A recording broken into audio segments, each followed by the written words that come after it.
ನಮಸ್ತೆ ಯಶವಂತ್ ಅವರೇ. ನಮಸ್ಕಾರ. ಯಶು, ಇದು ಕಾಫಿ ಏನೇನು ಬೆಳೆದಿದ್ರೆ ನಿಮ್ಮ ತೋಟದಲ್ಲಿ? ಕಾಫಿ ಎಷ್ಟು ಎಕರೆ ಬೆಳೆದಿದ್ರೆ ನೀವು? ನಮ್ದು ಟೋಟಲ್ ಜಾಗ ಬಂದು 20 ಎಕರೆ ಬರುತ್ತೆ, 18ರಿಂದ 20 ಎಕರೆ ಬರುತ್ತೆ. ಕಾಫಿ ಅಲ್ಲ, ಜಾಗ ನಮ್ದಿರೋದು. ಕಾಫಿನೂ ಸುಮಾರು ಎಲ್ಲಾ ಕಡೆ ಆದಷ್ಟು ನಮ್ದೆಲ್ಲ 80% ಎಲ್ಲ ಕಾಫಿನೇ ಇರೋದು. ಅಡಿಕೆ, ಅದ್ರ ಜೊತೆಗೆ ಬಾಳೆ, ನೀವು ನೋಡಿದಿರಲ್ಲ ಹಳೆ ವಿಡಿಯೋಗಳಲ್ಲಿ, ಅದನ್ನು ಸ್ವಲ್ಪ ಅಡಿಷನಲ್ ಆಗಿ ಮಾಡಿದೀವಿ. ಅದ್ರ ಮೇನ್ ಕ್ರಾಪ್ ಬಂದು ನಮಗೆ ಕಾಫಿನೇ. ಕಾಫಿಲಿ ನಾವು ಹೋಗಿರೋದು 2 ತರದ್ದು ಕಾಫಿ ಬೆಳಿತೀವಿ, ಒಂದು ರೋಬಸ್ಟಾ ಮತ್ತೆ ಒಂದು ಅರೇಬಿಕಾ. ಎಷ್ಟು ತಳಿ ಇದೆ ಆಕ್ಚುಲಿ ಕಾಫಿಲಿ ನಾವು ಬೆಳೀತಾ ಇರೋದು 2, ಅಂದ್ರೆ ಅರೇಬಿಕಾ ಮತ್ತೆ ರೋಬಸ್ಟಾನೇ 2 ತಳಿ. ಆದ್ರೆ ಅರೇಬಿಕಾದಲ್ಲಿ ಮತ್ತೆ ಸಾಕಷ್ಟು ವೆರೈಟೀಸ್ ಗಳು ಬರುತ್ತೆ. ಚಂದ್ರಗಿರಿ, ಕಾವೇರಿ, ಮತ್ತೆ ಅದಕ್ಕೆ 6 ನಂಬರ್ 9 ಈ ತರ ಎಲ್ಲ ಬರುತ್ತೆ, 795 ಗಿಡಗಳು ಅಂತ ಎಲ್ಲ ಹೇಳಿ. ಆದ್ರೆ ನಾವು ಬೆಳೀತಾ ಇರೋದು ಅರೇಬಿಕಾ ಮತ್ತೆ ರೋಬಸ್ಟ್ ಅಷ್ಟೇ ನಾವು ತಗೊಳ್ಳೋದು. ರೋಬಸ್ಟದಲ್ಲಿ ನಾವು C/R ನ ಇದ್ ಮಾಡಿದೀವಿ. ರೋಬಸ್ಟದಲ್ಲೂ ಅದೇ ತರ ಓಲ್ಡ್ ರೋಬಸ್ಟಾ ಅಂಡ್ C/R ಈ ತರ ಎಲ್ಲ ಇದೆ. ಈ ಕಾಫಿ ಗಿಡ ಎಷ್ಟು ವರ್ಷ ಹಳೇದಿದೆ ಆಕ್ಚುಲಿ? ಇದಕ್ಕೆ ಹೆಚ್ಚು ಕಮ್ಮಿ ಈ ಗಿಡ ನೋಡ್ಬೋದು ನೀವು. ನಾವ್ ಎಷ್ಟು ಕೂತಿದೀವಿ, ನಾವು ಕೂತಿರೋದು ಅಷ್ಟೇ ಹೈಟೇ ಇದೆ. ಇದು ಅನ್ಸ್ಬೋದು, ಇದು ನೋಡಕ್ಕೆ ಬೆಳೆದ್ರೆ ಒಂದ್ 3 ತಿಂಗಳು ಗಿಡ ಇರ್ಬೋದು ಅಂತ ಅನ್ಸುತ್ತೆ. ಆದ್ರೆ ಏಜ್ ಎಷ್ಟಿದೆ? ಇಲ್ಲ, ಇದಕ್ಕೆಲ್ಲ 15ರಿಂದ 16 ವರ್ಷ ಆಗೋಗಿದೆ. 15ರಿಂದ 16 ವರ್ಷ ಆಗಿದೆ. ನನಗೆ ಗೊತ್ತಿಲ್ಲ, ನಾನೊಂದು 3 ವರ್ಷ ಹೇಳ್ತಾರೆ ಅನ್ಕೊಂಡಿದ್ದೆ ಈಗ. ಇಲ್ಲ, ಅದಕ್ಕೆ ಕಾಫಿಗೆ C/R ಮತ್ತೆ ರೋಬಸ್ಟಾ ಎಲ್ಲ ಅದು ಲೈಫ್ ಸ್ಪ್ಯಾನ್ ಬಂದು 80ರಿಂದ 100 ವರ್ಷ ತನಕ ತುಂಬಾ ಚೆನ್ನಾಗಿ ನೋಡ್ಕೊಂಡ್ರೆ ಬರುತ್ತೆ. ಅರೇಬಿಕಾ ಗಿಡಗಳದ್ದು ಲೈಫ್ ಸ್ಪ್ಯಾನ್ ಬಂದು ಕೆಲವೊಂದೊಂದಕ್ಕೆ 15-20 ವರ್ಷದಿಂದ ಶುರುವಾಗಿ 30-35 ವರ್ಷ ತನಕ ಕೆಲವು ಅರೇಬಿಕಾ ಗಿಡಗಳು ಬದುಕ್ತವೆ. ಅಂದ್ರೆ ಈ ಗಿಡ ಒಂದ್ 80 ವರ್ಷ ಬರುತ್ತೆ. ಬರುತ್ತೆ, ಚೆನ್ನಾಗಿ ನೋಡ್ಕೊಂಡ್ರೆ ಬರುತ್ತೆ. ಅಂದ್ರೆ ಇದು ಕಾಫಿ ಬೆಳೆಯೋದು ವರ್ಷಕ್ಕೊಂದು ಬೆಳೆನ? ಇದು ವರ್ಷಕ್ಕೊಂದೇ ಬೆಳೆ. ಅಂದ್ರೆ ಬ್ಲಾಸಮ್ ಆಗೋದು ಯಾವ ಟೈಮ್? ಫೆಬ್ರವರಿ ತಿಂಗಳಲ್ಲಿ ಬ್ಲಾಸಮ್ ಆಗುತ್ತೆ. ಮತ್ತೆ ನಾವ್ ಇವಾಗೆಲ್ಲ ಕಟಾವ್ ಮಾಡ್ತಾ ಇದೀವಿ. ಅರೇಬಿಕಾ ಫಸ್ಟ್ ಕಟಾವಿಗೆ ಬರುತ್ತೆ, ಹಾರ್ವೆಸ್ಟ್ ಮಾಡಬಹುದು. ರೋಬಸ್ಟಾ ಸ್ವಲ್ಪ ಲೇಟ್. ಇದು ನಾವು ರೋಬಸ್ಟಾ, ನೀವೇನ್ ಕಾಣಿಸ್ತಾ ಇದೆ ನೋಡಿ, ಇದು ರೋಬಸ್ಟಾ ತಳಿ. ಇದು ಇದಕ್ಕೆ ಡಿಸೀಸ್ ಸ್ವಲ್ಪ ಕಮ್ಮಿ ಇರುತ್ತೆ. ಇದಕ್ಕೆ ಯಾವ್ದೇ ರೀತಿ ರೂಟ್ ಬೇರೆ ಇದಾಗ್ಲಿ ಅಂತ ಬೋರರ್ ಸಿಸ್ಟಮ್ ಆಗ್ಲಿ ಅಥವಾ ಬೇರೆ ತರ ಯಾವ ತರ ಕಾಯಿಲೆಗಳು ಏನು, ಮತ್ತೆ ಇದಕ್ಕೆ ನಾವು ಅರೇಬಿಕಾಗಾದ್ರೆ ತುಂಬಾ ಸ್ಪ್ರೇಗಳು ಇರುತ್ತೆ. ರೋಬಸ್ಟಾಗೆ ಅಂತ ಏನ್ ಸ್ಪ್ರೇ ಮಾಡಲ್ಲ. ಹಾಗಾಗಿ ನಾವು ಇದು ರೋಬಸ್ಟಾ ಗಿಡ. ಇದು ಕಟಾವಿಗೆ ಬಂದಿದೆಯಾ? ಇಲ್ಲ, ಈಗ ಕಾಯಿ ಆಗಿದೆ. ಇದು ರೆಡ್ ಆಗಿ ಮತ್ತೆ ಬ್ಲಾಕ್ ಕೂಡ ಆಗುತ್ತೆ. ರೆಡ್ ಆಗಿ ಇನ್ನು ಬ್ಲಾಕ್ ಆಗುತ್ತೆ. ರೆಡ್ ಆಗಿ ಸ್ವಲ್ಪ ಕೆಲವೊಂದು ಗಿಡಗಳು ಕಪ್ಪು ಇದು ಬ್ಲಾಕ್ ಕೂಡ ಆಗುತ್ತೆ. ಅವಾಗ ಕೇಳಲಿಕ್ಕೆ ಅನುಕೂಲ. ಈಗ ಗಿಡಗಳು ಬಿಟ್ರೆ ಮೇಲೆ ಬೆಳ್ಕೊಂಡು ಹೋಗುತ್ತೆ, ನೀವು ಕಟ್ ಮಾಡ್ತೀರಾ? ಅದಕ್ಕೆಲ್ಲ ಕಟ್ ಮಾಡಿ ಅದಕ್ಕೆ ಕಸಿ ಚಿಗುರು ಎಲ್ಲ ಇರುತ್ತೆ. ಅದಕ್ಕೆ ಇದೇ ರೀತಿ ಬೆಳೆಸಬೇಕು ಅಂತ ಇರುತ್ತೆ. ಈ ಕಮ್ ಚಿಗುರು ಅಂತಾರೆ ಇದನ್ನ, ಕಮ್ದಲ್ಲಿ ಬರೋದ್ರಿಂದ ಅದನ್ನೆಲ್ಲ ಕಟ್ ಮಾಡಿ ಅದಕ್ಕೆ ಫ್ರೀ ಮಾಡ್ಕೊಡ್ತಾ ಇರ್ಬೇಕು. ಮತ್ತೆ ಅದನ್ನ ಬಿಟ್ರೆ ನೀವು ಇದೆಯಲ್ಲ, ಇದು ಹೋಗ್ತಾನೆ ಇರುತ್ತೆ. ನೀವು ಎತ್ತರಕ್ಕೆ ಹೋಗ್ತಾರೆ, ಹೈಟ್ ಆಗ್ತಾ ಇರುತ್ತೆ. ಹೋದ್ರೆ ಒಳ್ಳೇದಲ್ವಾ ನಿಮ್ಗೆ? ನಮಗೆ ಕೆಲಸ ಮಾಡಕ್ ಅನುಕೂಲ ಆಗ್ಬೇಕಲ್ಲ. ಜನಗಳು ಅವ್ರ ಹೈಟಿಗೆ ಏನಿದೆ ಅವ್ರು ಕೂತ್ಕೊಂಡು ನಿಂತ್ಕೊಂಡು ಈಗ ಕುಯ್ಲಿಕ್ಕೆ ಅಂದ್ರು ಈ ತರ ಕೈ ಹಿಡಿದು ಕುಯ್ಯಂಗಿರ್ಬೇಕು. ಆ ತರ ನಮ್ಮ ಅನುಕೂಲಕ್ಕೆ ತಕ್ಕಂತೆ ನಾವು ಅದನ್ನ. ಇಷ್ಟೊಂದೆಲ್ಲ ಗಿಡ ಇರುವಾಗ ನೀವು ಮರ ಮೇಲೆ ಬೆಳೆದಂಗ್ ಬೆಳೆದ್ಬಿಟ್ರೆ ಯಾವ ಮರ ಕೆಲಸ ಮಾಡಕ್ಕಾಗಲ್ಲ. ಹಾಗಾಗಿ ಒಂದು ರೀತಿ ರಿವಾಜುಗಳು ಇರ್ತವೆ, ಅದೇ ತರ ನಾವು ಬೆಳೆಸ್ಕೋಬೇಕು. ಎಷ್ಟು ಅದೇನ್ ತೆಂಗ್ ಬೆಳೆಸಿದ್ರೆ? ಹೌದು ಬಾ, ಇದೊಂದು ಜಾಗದಲ್ಲಿ ಮಿಶ್ರ ಬೇಸಾಯ ಪದ್ಧತಿನೇ ನಾವು ಜಾಸ್ತಿ ಅಳವಡಿಸಿರೋದ್ರಿಂದ ರೋಬಸ್ಟಾ ಜೊತೆ ತೆಂಗು ಇದೆ. ತೆಂಗು 30-35 ಅಡಿಗಿದೆ, 30 x 30ಕ್ಕೆ. ಇದು ಕಾಫಿ ನೋಡಿ 10x10 ಇದೆ. ಚೆನ್ನಾಗಿ ಈಡು ಇದೆ. ಆದಷ್ಟು ರೋಬಸ್ಟಾ ಗಿಡ ಇದು ಸನ್ಲೈಟ್ ನ ಜಾಸ್ತಿ ಲವ್ ಮಾಡುತ್ತೆ ಇದು ಗಿಡ. ಹಾಗಾಗಿ ಇದಕ್ಕೆ ಬೇಕು, ಬಿಸಿಲು ಬೇಕು ಇದಕ್ಕೆ. ಆದ್ರೂ ನಮಗೇನು ಹಾಳಾಗ್ತಾ ಇಲ್ಲ. ಮೊದಲು ಅರೇಬಿಕಾ ಇತ್ತು, ಈಗ ಟರ್ನ್ ಮಾಡ್ತಾ ಇದೀವಿ ರೋಬಸ್ಟಾಗೆ. ಅದ್ರ ಕ್ರಾಪು ಚೆನ್ನಾಗಿದೆ, ನೀಟಾಗಿ ಇದೆ, ನಮಗೇನು ತೊಂದರೆ ಏನಾಗ್ತಾ ಇಲ್ಲ. ತೆಂಗಲ್ಲೂ ಕೂಡ ನಮಗೆ ಒಂದು ರೀತಿಯಲ್ಲಿ ಅದರಲ್ಲೂ ಒಂದು ಬೆನಿಫಿಟ್ ಆಗುತ್ತೆ ನಮಗೆ. ಈ ತೋಟದಲ್ಲಿ ನೀವು ಬರೀ ಕಾಫಿ ಗಿಡ ಮಾತ್ರ ಬೆಳೆದಿಲ್ಲ, ಸುತ್ತಮುತ್ತ ಮರಗಳನ್ನು ಬೆಳೆಸಿದಿರಾ. ಯಾಕೆ ಮರಗಳು ಬೆಳೆಸಿದ್ರಿ ನೀವು? ಮರಗಳು ಬೆಳೆಸೋದು ಮೇನ್ ಕಾರಣ ನೆರಳಿಗೆ ಬವ. ಯಾವ್ದಕ್ ನೆರಳಿಗೆ? ನೆರಳು. ಈ ಕಾಫಿ ಗಿಡ ಇದು ನೋಡಿ, ಇದು ಅರೇಬಿಕಾ ತಳಿ. ಇದು ನೆರಳು ಬೇಕೇ ಬೇಕು.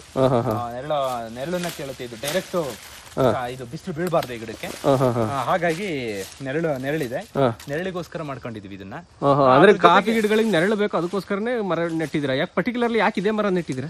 ಸಿಲ್ವರ್ ಮರ ನೆಡೋದ್ರಿಂದ ತುಂಬಾ ಬೇಗ ಬೆಳೆಯುತ್ತೆ, ಮರ ಬೆಳೆಯುತ್ತೆ. ಅದು ಶೇಡ್ ಆಗುತ್ತೆ ಒಂದು. ಮತ್ತೆ ಸಿಲ್ವರ್ ಗಿಡಕ್ಕೆ ನಾವು ಈ ತರ ಪೆಪ್ಪರ್ನ. ನೀವು ಕಾಫಿನೂ ಬೆಳಿತೀರಾ, ಅದ್ರ ಮಧ್ಯೆ ಸಿಲ್ವರ್ ಮರಗಳನ್ನು ಬೆಳಿತೀರಾ. ಸಿಲ್ವರ್ ಮರ ಅದಕ್ಕೆ ಹೋಗುತ್ತೆ, ಪ್ಲೇವುಡ್ಗೆ ಹೋಗುತ್ತೆ. ಹೌದು, ಪ್ಲೇವುಡ್ಗೆ ಹೋಗುತ್ತೆ. ಆ ಸಿಲ್ವರ್ ಮರದ ಮೇಲೆ ಪೆಪ್ಪರ್ನು ಬೆಳಿತೀರಾ ನೀವು. ಅಂದ್ರೆ ಕಾಫಿ ತೋಟದಲ್ಲಿ ನಿಮ್ಗೆ 3 ಬೆನಿಫಿಟ್ಸ್ ಇದೆ. ಅದ್ರ ಜೊತೆ ಕೊಕೊನಟ್ ಮಾಡ್ಕೊಂಡಿದ್ದೀರಾ ನೀವು. ಅದು ಕೊಕೊನಟ್ ನಮ್ದು ಸಪರೇಟ್. ಅದು ಇದನ್ನ ಸಿಲ್ವರ್ ಕೂಡ ಬೆಳೆದಿದ್ದೀವಿ. ಸಿಲ್ವರ್ ಆದ್ರೆ ಒಂದು 20 ವರ್ಷಕ್ಕೆಲ್ಲ ಕಟಾವಿಗೆ ಬಂದ್ಬಿಡುತ್ತೆ. ಅಲ್ಲ, ಸಿಲ್ವರ್ ಒಂದೇ ಸರಿ ಬಂದ್ಬಿಡುದು, 20 ವರ್ಷಕ್ಕೆ ಎಲ್ಲಾನು ಕಡಿಲೇಬೇಕಾಗತ್ತಲ್ಲ. ಮರಗೆ ಅರೇಬಿಕಾ ಗಿಡಗಳು ಅಷ್ಟೇ ಬದುಕೋದು. ಅದ್ರ ಲೈಫ್ ಸ್ಪ್ಯಾನ್ ಒಳ್ಳೆ ಕಾಫಿ ಒಳ್ಳೆ ಕ್ರಾಪ್ ಬರದೆ ಒಂದು 20 ವರ್ಷ ಬರುತ್ತೆ ಅಷ್ಟೇ. 20-25 ವರ್ಷ ಆಗಿದ ತಕ್ಷಣ ಅದಕ್ಕೆ ಎಲ್ಲ ಎಲೆಗಳು ಡ್ರಾಪ್ ಆಗೋದು ಅಥವಾ ಅದಕ್ಕೂ ಕಮ್ಮಿ ಆಗುತ್ತೆ. ಇದು ಅರೇಬಿಕಾ ತಳಿ. ನಾವು ಅವಾಗ ನೋಡಿದ್ದು ಒಂದು ಗ್ರೀನ್ ಇದ್ದಿದ್ದು, ಅದು ರೋಬಸ್ಟಾ. ಇದು ಬೇಗ ಬರುತ್ತೆ, ಇದು ಕಟಾವಿಗೆ ಬೇಗ ಬರುತ್ತೆ. ನೋಡಿ, ಕಟಾವ್ ಆಗಿ ಆಗ್ತಾ ಇದೆ, ನಾವು ಎಲ್ಲ ಕುಯ್ತಾ ಇದೀವಿ. ಇದು ಹಣ್ಣು, ಈ ತರ ಹಣ್ಣಾದಾಗ ನಾವು ಇದನ್ನ ಕುಯ್ದು ಇದನ್ನ ಪಲ್ಪರ್ ಮಾಡಿಸ್ತೀವಿ. ಪಲ್ಪರ್ ಮಾಡಿಸಿದಾಗ ಏನಾಗುತ್ತೆ ಅಂದ್ರೆ ಬಿಡಿಸೋದು. ಇದು ಬಿಡಿಸಾದ್ಮೇಲೆ ಈ ತರ ಕಾಫಿ ಸೀಡ್ಸ್ ಗಳು ಹಿಂಗ್ ಸಿಗುತ್ತೆ. ಇದನ್ನ ನಾವು ಸನ್ಲೈಟ್ ಅಲ್ಲಿ ಡ್ರೈ ಮಾಡಬೇಕು. ಒಣಗಿಸ್ತೀವಿ. ಒಣಗಿಸ್ತೀವಿ. ಎಷ್ಟು ಒಣಗಿಸ್ಬೇಕು ಅಂದ್ರೆ ಇದು ಮೇಲ್ಗಡೆ ಇರೋ ಗಮ್ ಎಲ್ಲ ಹೋಗಿ ಕಡಿದ್ರೆ ಕಟ್ ಅಂತ ಸೌಂಡ್ ಬರಬೇಕು, ಆ ಥರ ಒಣಗಿಸ್ತೀರಾ. ಆಮೇಲೆ ಅದನ್ನ ಪುಡಿ ಮಾಡಿಸ್ತೀರಾ. ಅದಂದ್ರೆ ಸೇಲ್ ಮಾಡ್ಬೋದು. ಅದನ್ನ ಅದು ಕ್ಯೂರಿಂಗ್ ಗಳಲ್ಲಿ ಮತ್ತೆ ಇದ್ರ ಮೇಲ್ಗಡೆ ಇದೆಯಲ್ಲ ಈ ಸಿಪ್ಪೆನೂ ಕೂಡ ತೆಗೆದು ಅವರು ಇದ್ರ ಮೇಲೆ ಇದು ವೈಟ್ ಸಿಪ್ಪೆ ಇದೆಯಲ್ಲ ಇದು ತೆಗ್ದಾದ್ಮೇಲೆ ಒಳಗಡೆ ಸಿಗುತ್ತೆ, ಅದನ್ನ ಕಾಫಿನ ಅವರು ಮಾಡ್ಕೊಳ್ತಾರೆ, ಪುಡಿ ಮಾಡ್ತಾರೆ. ನೋಡಿ ಅಲ್ಲಿ ಗಿಡಗಳೆಲ್ಲ ನೋಡಿದ್ರಿ ಯಾವ ತರ ಪಿಕ್ ಮಾಡ್ತೀವಿ, ಯಾವ ತರ ಬೀಜಗಳಾಗುತ್ತೆ ಅಂತ ನೋಡಿ. ಪಿಕ್ ಮಾಡ್ಕೊಂಡು ಬಂದು ನೆನ್ನೆದನ್ನ ಈಗ ಆಲ್ರೆಡಿ ಸ್ಟೋರ್ ಮಾಡಿ ಇಟ್ಟಿದ್ದೀವಿ ನೋಡಿ. ನೆನ್ನೆ ಜನ ಇಷ್ಟು ಕೂದಿದ್ದಾರೆ, ಇದನ್ನ ಮೂಟೆ ಚೀಲಗಳಲ್ಲಿ ಈ ತರ ಕವರ್ ಮಾಡಿ ಇಟ್ಟಿದ್ದೀವಿ. ಒಂದಿನದ ಇಷ್ಟು ಕಿತ್ತಿರೋದು ನೀವು? ಒಂದಿನದ್ದು ಇದನ್ನ ನಾವು ಪಲ್ಪರಿಗೆ ತಗೊಂಡೋಗ್ಬೇಕು ಈಗ. ಯಾಕಂದ್ರೆ ಜನ ಇದಾರೆ, ಇದನ್ನ ಪಲ್ಪರಿಗೆ ತಗೊಂಡೋಗ್ಬೇಕು. ಪಲ್ಪರಿಗೆ ಹೋಗಿ ತಗೊಂಡು ಬಂದಾದ್ಮೇಲೆ ಅದ್ ಯಾವ ತರ ಆಗುತ್ತೆ ಅಂದ್ರೆ ಯಾವ ತರ ಡ್ರೈ ಮಾಡ್ತೀವಿ, ಯಾವ ತರ ಇದ್ ಮಾಡ್ತೀವಿ ಪ್ರಾಸೆಸ್. ನೆಕ್ಸ್ಟ್ ಪ್ರಾಸೆಸ್ ಅಂದ್ರೆ ಈ ತರ ಅಲ್ಲಿಂದ ಪಲ್ಪರಿಂದ ಈ ತರ ಬೀಜ ಬರುತ್ತೆ. ಬೀಜ ಆಗುತ್ತೆ ಅಂದ್ರೆ ಕೈಲಿ ಬಿಡ್ಸಕ್ಕಾಗಲ್ಲ ಎಲ್ಲದನ್ನು, ಹಾಗಾಗಿ ಒಣಗಿಸಿರೋದ ಇದು. ಒಣಗ್ತಾ ಇದೆ, ಇನ್ನ ಒಣಗ್ಸಿಲ್ಲ, ಒಣಗ್ತಾ ಇದೆ ನೋಡಿ. ಪಲ್ಪರ್ ಎಲ್ಲ ಸೀಡ್ ಏನಿತ್ತು ಅದು ಈ ತರ ಆಗುತ್ತೆ. ಇದನ್ನ ಬೀಜ ತಗೊಂಡೋಗ್ತಾರೆ ಈಗ ಬಂದು. ಇದನ್ನ ಫುಲ್ ಒಣಗಿದ್ಮೇಲೆ ಇದನ್ನ ಡ್ರೈ ಆಗಿದೆ ಅಂತ ಗೊತ್ತಾದ್ಮೇಲೆ ಅದನ್ನ ಅವರು ಕ್ಯೂರಿಂಗ್ ತಗೊಂಡೋಗ್ತಾರೆ. ಈ ಗಿಡಗಳು ಎಲ್ಲ ಏನ್ ಪ್ರೊಸೆಸ್ ನೋಡಿ ಈ ತರ ಮಾಡ್ತಾರೆ ಕ್ಯೂರಿಂಗ್ ಅಲ್ಲಿ. ಕ್ಯೂರಿಂಗ್ ಅಲ್ಲಿ ಇದನ್ನ ಮಾತ್ರ ತಗೊಳ್ತಾರೆ.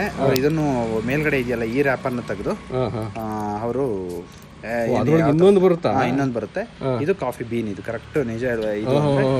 ಸಿಪ್ಪೆ ಬಿಡಿಸಿದ್ಮೇಲೆ ಈ ಕಾಯಿ ಬಿಡಿಸಿದ್ಮೇಲೆ ಈ ತರ ಬರುತ್ತೆ. ಇದ್ರ ಮೇಲೆ ಒಂದು ವೈಟ್ ಇದಿದೆ ಲೇಯರ್, ಅದ್ ಬಿಡಿಸಿದ್ಮೇಲೆ ರಿಯಲ್ ಕಾಫಿ ಬೀಜ ಹೊರಗಡೆ ಬರುತ್ತೆ. ಕಾಫಿ ಬೀಜ ಇದು. ಇದನ್ನೇ ರೋಸ್ಟ್ ಮಾಡಿ ಇದರಿಂದ ಗಿಡ ಬೆಳಿಬೋದಾ? ಈಗ ಈಗಲ್ಲ, ಈ ತರ ಇರ್ಬೇಕದು. ಅಂದ್ರೆ ಈ ಬೀಜದಲ್ಲಿ ಬೆಳೆಯಲ್ಲ, ಬಿಡಿಸಿರೋ ಬೀಜದಲ್ಲಿ ಗಿಡ ಬೆಳೆಸಿರೋದ್ರಲ್ಲೇ ಅಂದ್ರೆ ಅದು ಡ್ರೈ ಆದ್ಮೇಲೆ ಅದ್ರಲ್ಲಿ ಗಿಡ ಬರಲ್ಲ.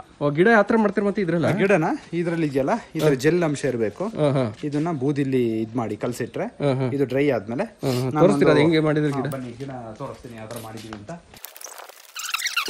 ನೀವೇ ಮನೇಲೆ ಗಿಡ ಬೆಳೆಸ್ಕೊಬಿಡ್ತೀರಾ? ನರ್ಸರಿ ಮಾಡಿದ್ದು ನೀವು ಕೊಡೋರ್ಗೂ ಕೊಡ್ತೀರಾ? ಕೊಡೋರ್ಗೂ ಕೊಡ್ತೀವಿ. ಮಾಡಿ ನಾವು ಉಳಿಸ್ಕೊಂಡಿದ್ದು ಗಿಡಗಳಿಗೂ. ನೆಕ್ಸ್ಟ್ ಇಯರ್ಗೆ 2 ನೀರಿಗೆ ಗಿಡ ಮಾಡೋಣ ಅಂತ ಬಿಟ್ಟಿದ್ವಿ. ಅದೊಂದು ಜಾತಿ, ಅದು ವಿಯೆಟ್ನಾಂ ದೇಶದ್ದು ಅಂತ ಹೇಳಿ ಅದನ್ನು ಕೂಡ ಮಾಡಿದ್ದು. ಇದು C*6 ಕೆಳಗಡೆ ತೋರಿಸಿದಲ್ಲ ಗಿಡ, ದೊಡ್ಡ ಗಿಡ ಆಗಿತ್ತಲ್ಲ ಅದು. ಇದನ್ನ ಯಾವ ತರ ಹಾಕೋದು ಅಂತ ಒಂದು ಫೋಟೋ ಇದು ನಂದು ಪೇಜ್ ಅಲ್ಲೂ ಕೂಡ ಇದೆ.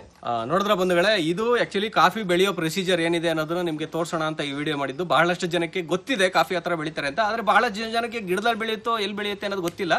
ಅಂತವ್ರಿಗೊಂದು ಉಪಯೋಗ ಆಗಲಿ ಅಂತ ಈ ಒಂದು ವಿಡಿಯೋ ಮಾಡಿದ್ವಿ. ಇನ್ನೂ ಹೆಚ್ಚಿನ ವೀಡಿಯೋಸ್ಗಳನ್ನ ಹೀಗೆ ಮಾಡ್ತಾನೆ ಇರ್ತೀವಿ ಬಂಧುಗಳೇ.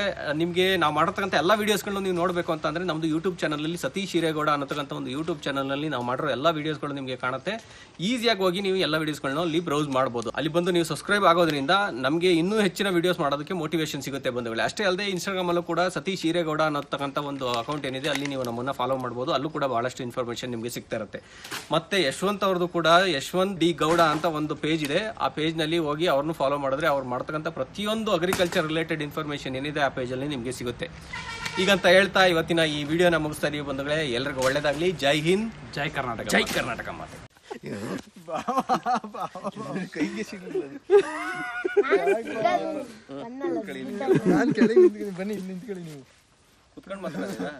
ಕೂತ್ಕೊಂಡ್ ಮಾತಾಡಿರ್ತಾರ ಬಾಬಾ, ಎಲ್ಲಾ ಕಡೆ ನಿಂತ್ಕೊಂಡ್ ಮಾತಾಡಿದಿರಾ? ಕೂತ್ಕೊಬಿಡಿ. ಇಲ್ಲೇ ಕೂತ್ಕೊಳ್ಳಿ.